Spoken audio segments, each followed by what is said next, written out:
is, herroep ek die soet gedagtes van ouds. Groen en wit ekstase, akkerbome wag, sien alles, weet alles. Wat is tyd?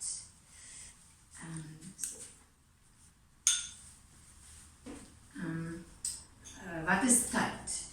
'n knipoog, 'n wink, bene vervoetig op die netbalbaan, toeskouers wat jees blaf, laat ons vrolik op toejuig, hoera! Laat ek nog my gediggetjie doen vir die shout-out vir ons. Dink jy dis 'n shout-out? Nou wat moet doen? Moet ek gaan, yo, what's up girls on? What's up? Dis Sofia Passerini. En Palapserini. En ons moet vir julle 'n shout-out vir interskole, want julle het dit. Gebore met dit kan nie help nie, ons het dit. Ag, wat nou? Maar wat eintlik wil sê is dat Kozai gaan wen en dat Kozai is untouchable. Like her.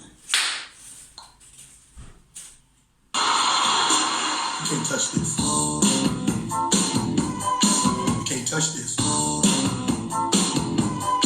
You can't touch this.